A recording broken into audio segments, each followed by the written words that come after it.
Hello students, I am VLN Swarupini, lecturer in biochemistry from Sri Venkateswara College of Arts and Sciences, which is affiliated to Adhikavi Nannaya University, Rajahmundry.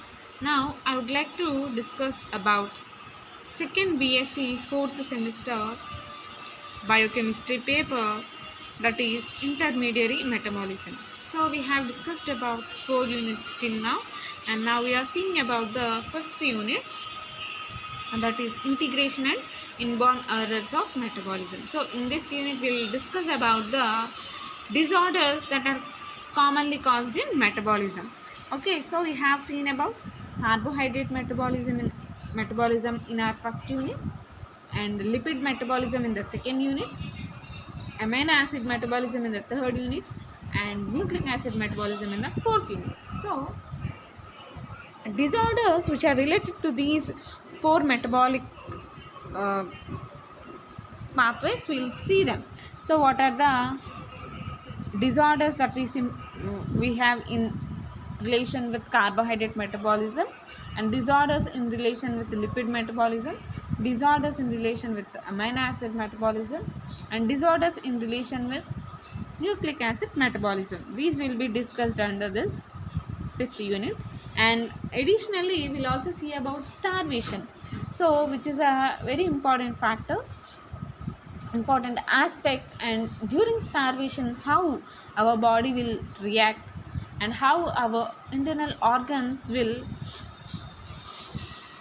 withstand the starvation conditions. We'll see about that. Okay, so let's see about starvation first.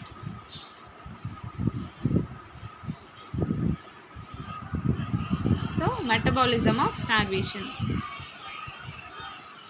So we know what is starvation. Starvation is nothing but the condition in which our body lack food, and if you fast for 2 to 3 days, then your body undergoes starvation process. There will be depletion of energy and food scarcity in your body. So starvation is due to the food scarcity or the desire to rapidly lose weight or certain clinical conditions like surgery, burns, etc. So during these conditions our body will be under starvation. Okay, so here starvation is a metabolic compulsion on the organism. So it is a metabolic compulsion. So for any organism it is a metabolic compulsion. So if our body is in starvation for little long period, our body will work hard to withstand that starvation process. Okay, so uh, during the starvation what happens, whatever the energy or whatever the food material that is stored in our body will be depleted, and that will be used for our body metabolism. So here, for that reason, metabolism will be reorganized in our body during the starvation. So basically what happens in day to day life, we'll eat food, and food will be digested, and by digestion of the food, whatever the energy release, that will be utilized for our body movement and for doing any work.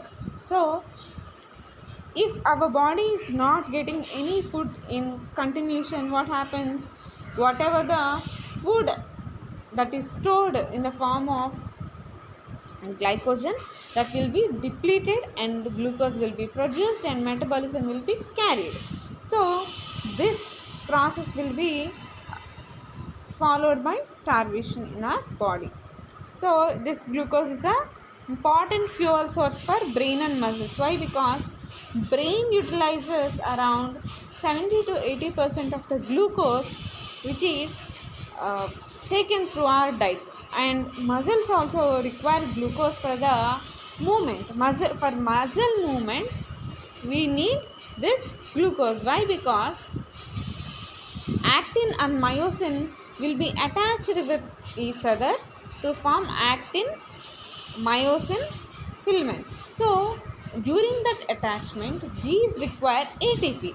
So as long as the ATP is provided for the actin and myosin, then only their association will be carried. That means they come in contact with each other, or else if ATP is not available, they doesn't come in contact with each other.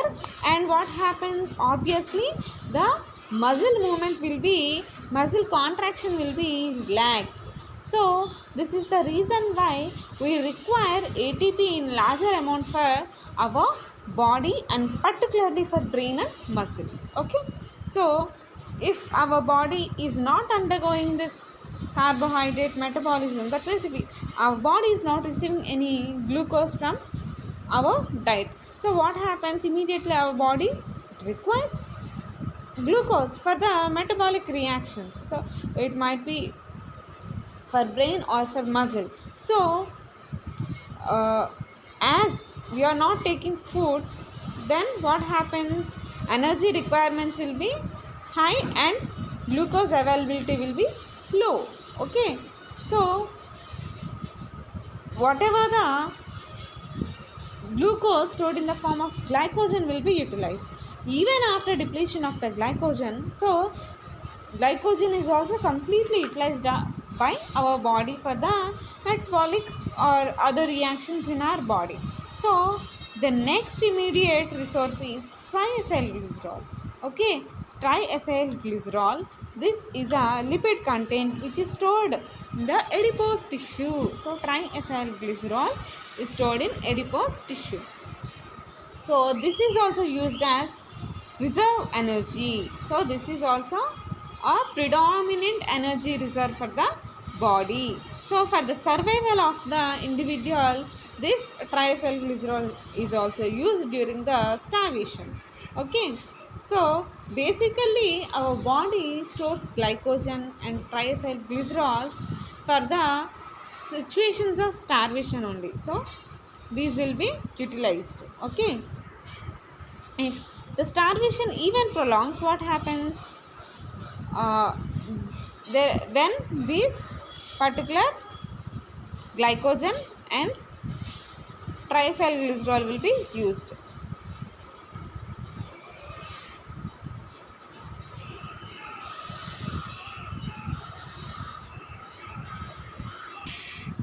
So along with these glycogen and triacylglycerols, protein can also be utilized for this purpose. Okay, protein is also a important uh, biomolecule utilized during the starvation. Okay, so around body's one third of the body's protein can be utilized for the functions of the body. Okay, and here if you see about starvation, the starvation is associated with a decrease in insulin level.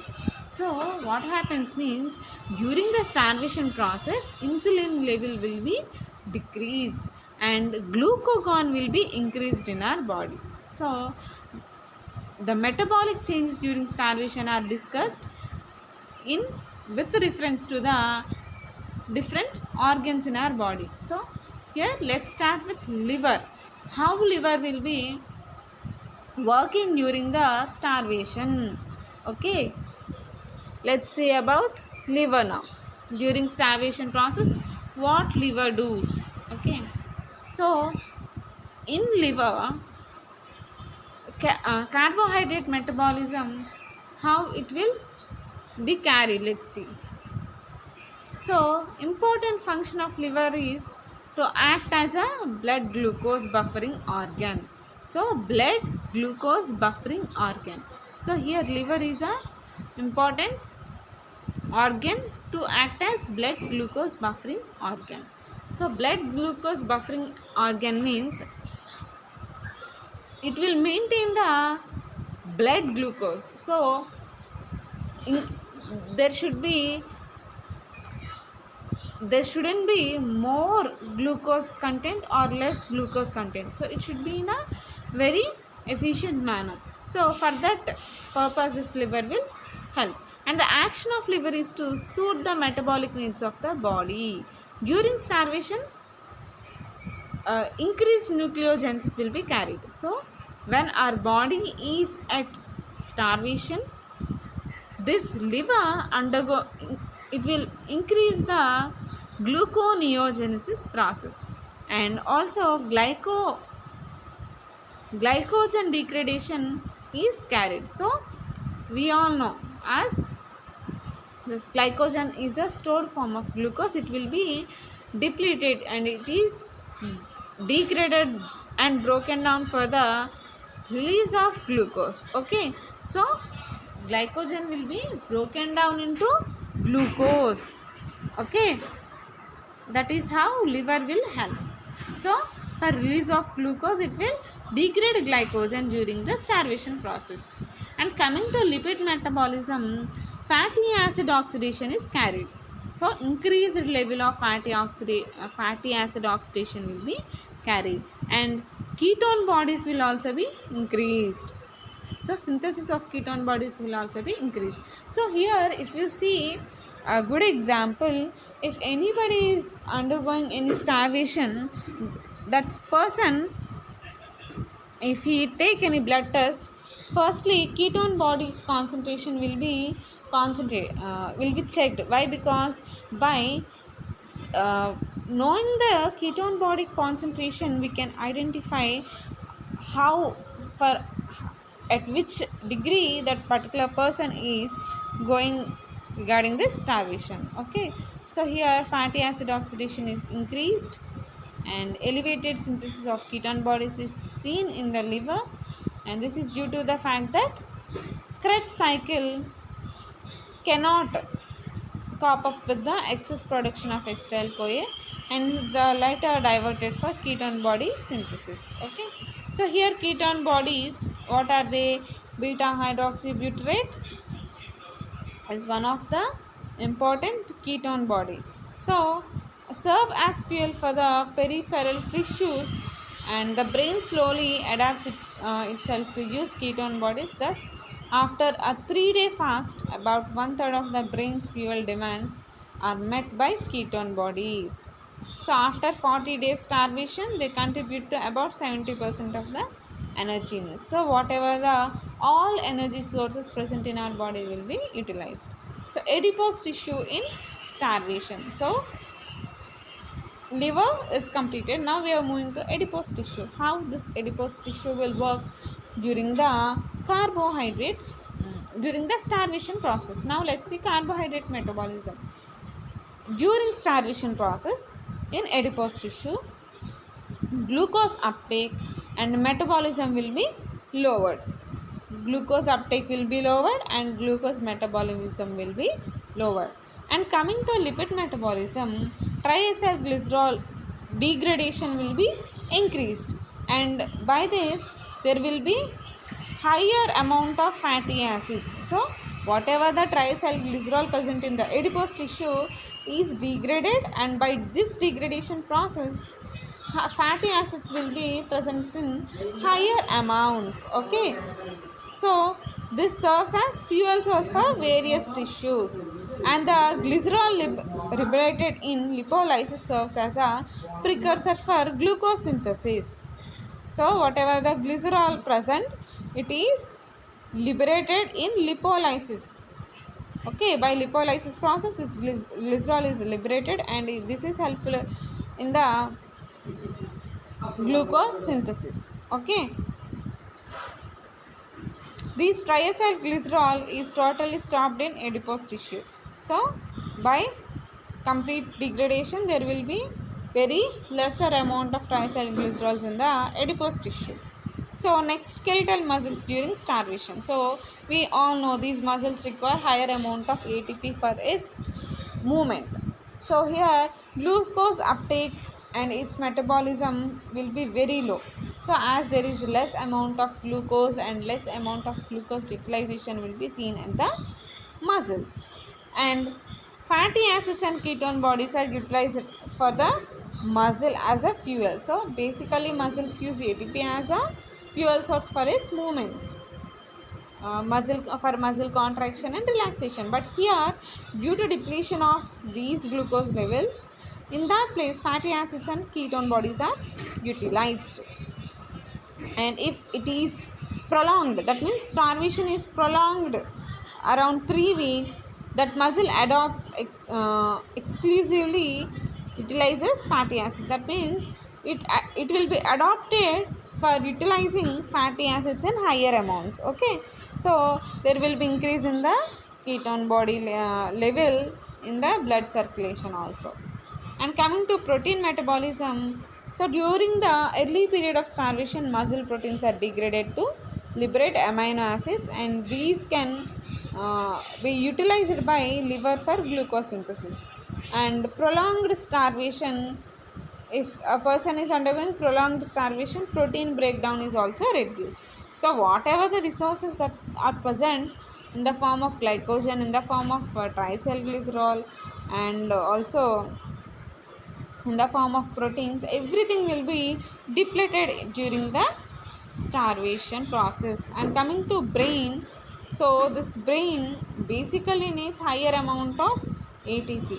So when it comes for starvation, during first 2 weeks of starvation, liver gluconeogenesis will supply the energy source, and is this in turn is dependent on the amino acids released from the muscle protein degradation also. So if starvation moves beyond 3 weeks, results will be marked. That means increased in plasma ketone bodies will be seen, and by this brain adopts itself to depend on ketone bodies for energy needs. So it will not wait for ATP and it utilizes ketone bodies. So this is how each and every organ will be present in our body during the starvation process. Okay. So now let's see about disorders of carbohydrate metabolism. So what are the major disorders that we have for this carbohydrate metabolism? Basically, we all know diabetes is a major disorder that is related and concerned with the carbohydrate metabolism, right? So here hypoglycemia, it is nothing but the less blood glucose concentration will be lesser blood glucose concentration. So if in a person there is lesser glucose in the blood, we call that condition as hypoglycemia. So lesser blood glucose concentration, if you take the value that is 45 mg per dl, if you see 45 mg per dl below, we consider that condition as hypoglycemia. So if you see the hypoglycemia in any person, that person usually undergoes headache, anxiety, confusion, continuous sweating, slurred speech, seizures, coma, etc. So these are the common symptoms that are seen in the hypoglycemia. Okay.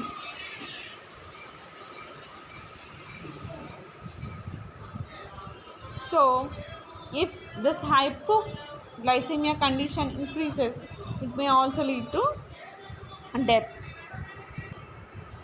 So it may also lead to death. And here all the symptoms are directly or indirectly related to the deprivation of the glucose, and here central nervous system will also be affected, okay, due to the lower blood glucose level.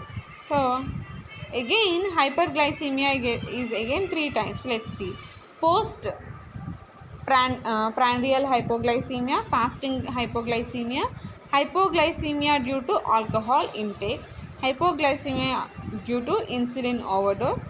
These are the 4 conditions that we commonly see during this hypoglycemia. So this post prandial hypoglycemia, this is also called as reactive hypoglycemia. So this is also called as reactive hypoglycemia. glycemia. So this is observed in patients in whom we'll see elevated insulin secretion and following a meal. So if a person had his meal and immediately after his meal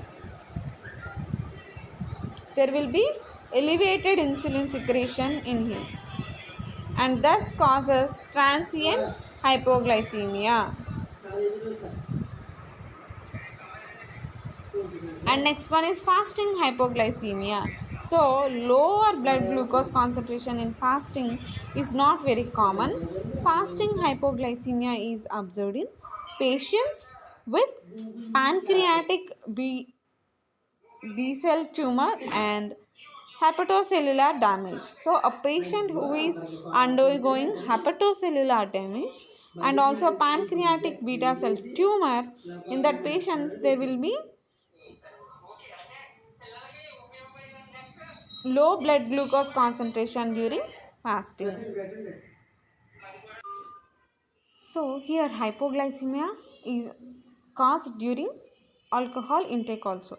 So in some individuals what happens means uh, who are not having a prolonged exercise and alcohol consumption, they may undergo this hypoglycemia condition. So the net effect is due to the gluconeogenesis reduction. Okay, gluconeogenesis will be reduced and alcohol consumption will be will be increased, due to which gluconeogenesis will be reduced. So hypoglycemia is also caused due to insulin overdose. Okay, when a person is having higher amount of insulin, then also hypoglycemia is produced. Why? Because insulin is responsible for the transportation of this. Transportation means providing this insulin glucose into the cells. So if insulin increases, it will improve the glucose intake of the cells. That's why this will lead to hypoglycemia. Whatever the glucose present in the blood will be given to the cells by insulin. So by this what happens, there will be lesser amount of glucose in the blood. So this is hypoglycemia. And next condition is hyperglycemia. So this is the opposite of hypoglycemia. So this is the elevated blood glucose levels. So this is a condition of uncontrolled diabetes. So if a person with diabetes is not controlling his blood glucose levels, this leads to hyperglycemia. So elevation of blood glucose levels. So this hyperglycemia is primarily due to reduced glucose uptake by tissues. Reduced glucose uptake by tissues and its increased production via gluconeogenesis. That means here glucose will be produced high and cell will not uptake this glucose. Okay. And the next condition is ketoacidosis. Ketoacidosis. So it is the increased metabolization of fatty acids results in overproduction of ketone bodies, which often leads to ketoacidosis. So this ketoacidosis is also a related disorder along with this particular glucose. Okay, and next one is glycosuria. So when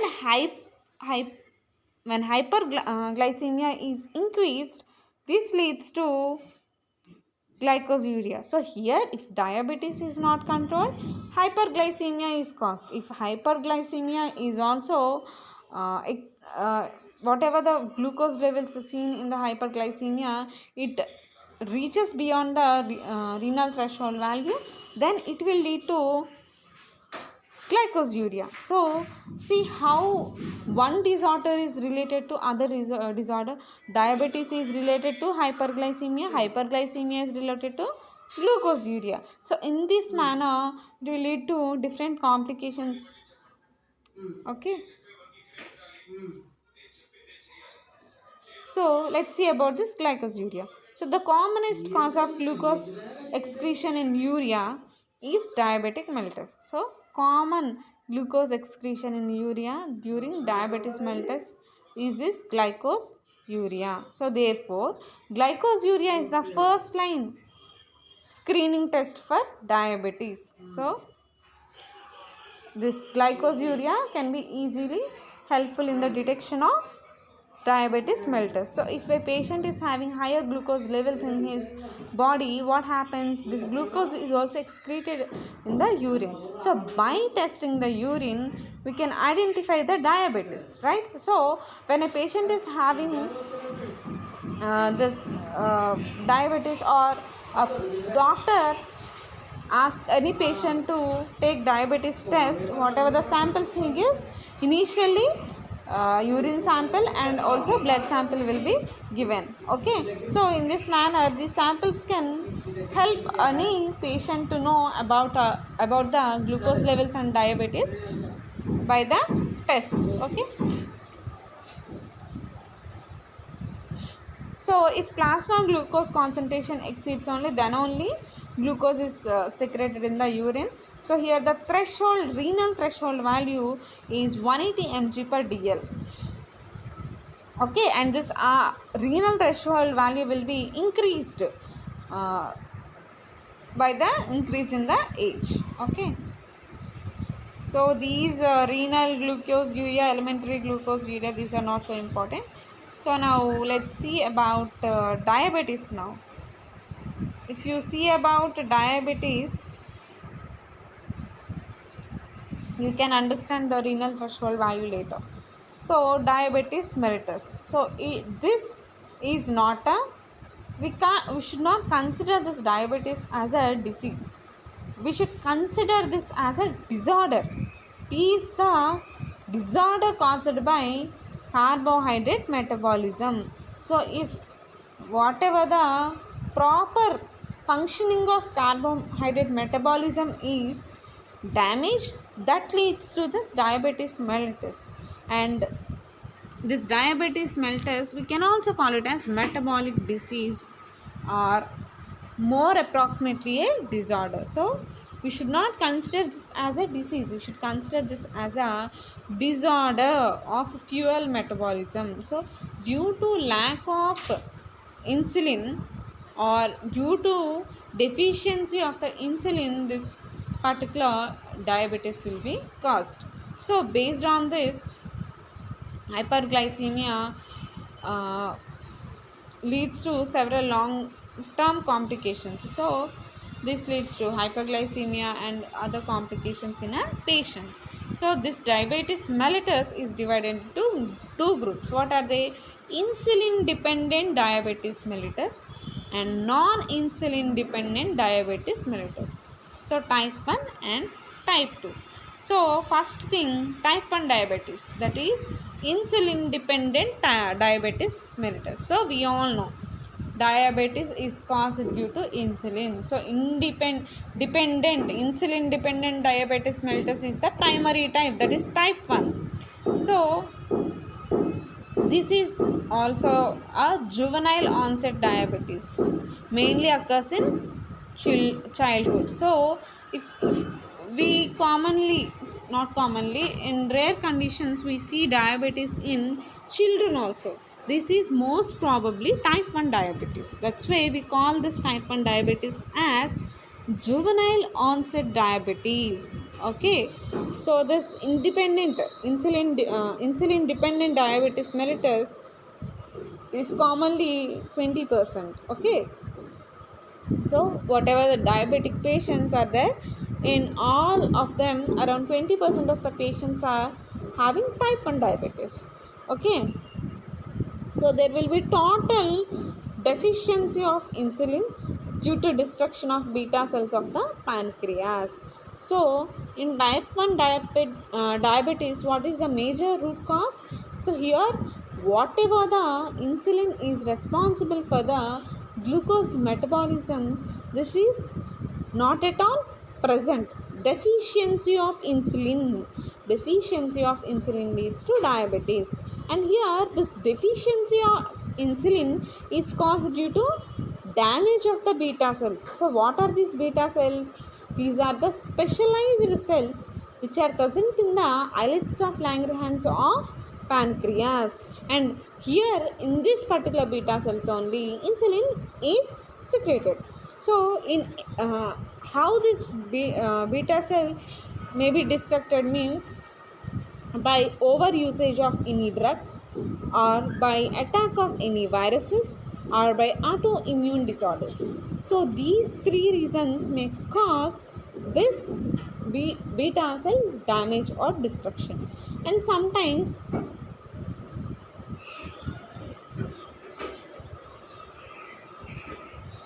sometimes during any problems in a patient, pancreas should be uh, treated surgically. So during such kind of therapies also, this particular beta cell will not be able to produce this insulin. So here, when 80 to 90% of the beta cells were damaged, at that time symptoms of diabetes will be seen. Okay. And the next one is non-insulin dependent diabetes mellitus. So dependent means here this is called as type 2 diabetes or adult onset diabetes. This is commonly seen in uh, adult people. Okay, so 80 to 90% of the diabetic population come under this non-insulin dependent diabetes mellitus. Okay, usually about 35 years of people are susceptible to this NIDDM. NIDDM means non-insulin dependent diabetes mellitus. Okay, so whatever the insulin is produced by the pancreas, it will be inefficient. It cannot recognize the glucose. So this is the major root cause for the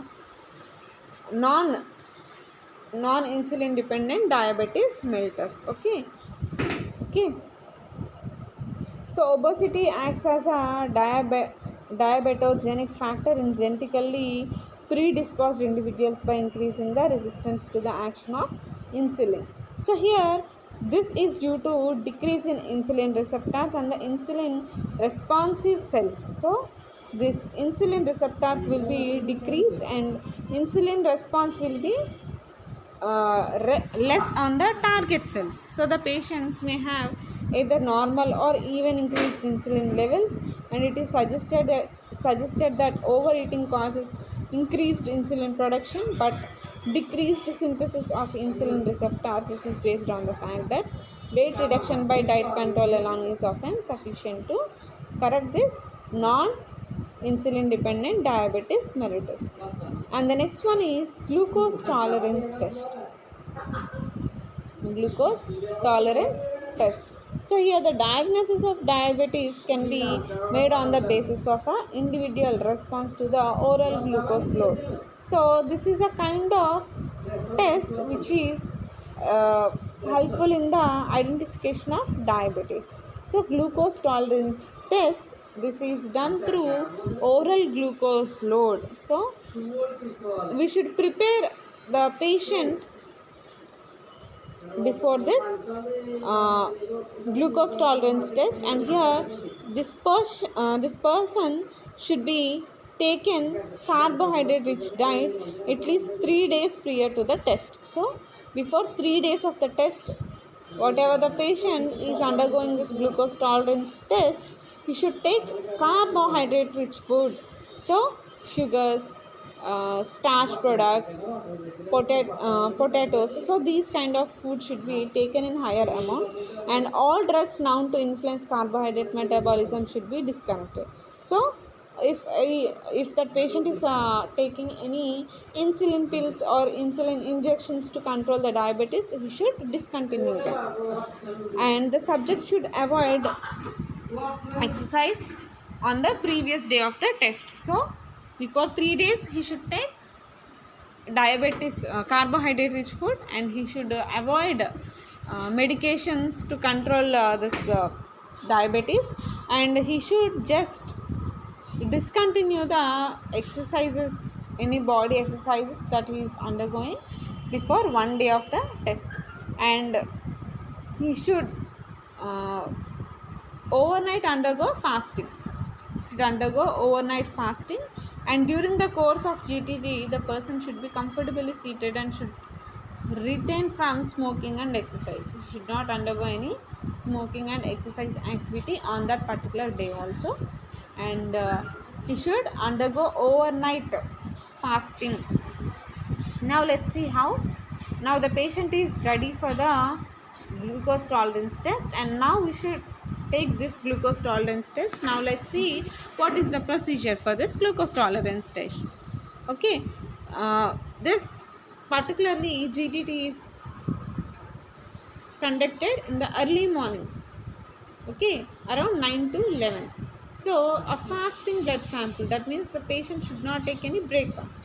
Fasting blood sample is drawn, and along with urine, both urine and blood samples were collected, and here the subject is given 75 grams of glucose orally dissolved in 30 ml 300 ml of water. So we should mix 75 grams of glucose and 300 ml of water, and we should give that glucose solution to the patient. He should drink the glucose solution. So again, blood and urine samples are collected after 30 minutes of interval, and we should take the sample for every 30 minutes for 2 hours, and all blood samples are subjected to glucose estimate, while urine samples are qualitatively tested for glucose. Okay, now we'll interrupt the GTT values. We'll draw a graphical representation. So fasting plasma glucose level is 75 to 110 mg per dl in normal persons, and for oral glucose load the concentration increases and the peak value will be 140 mg per dl, okay, less than an hour, and returns to normal by 2 hours. So glucose is not detected in any of the urine sample, and individuals with impaired glucose tolerance, the fasting as well as 2 hours, in during fasting 110 to 126 mg per dl will be there, and at 2 hours 140 to 200 mg per dl plasma level will be estimated. So in this manner we'll carry this glucose tolerance test, and apart from this we should also see the renal threshold value. Let's see that.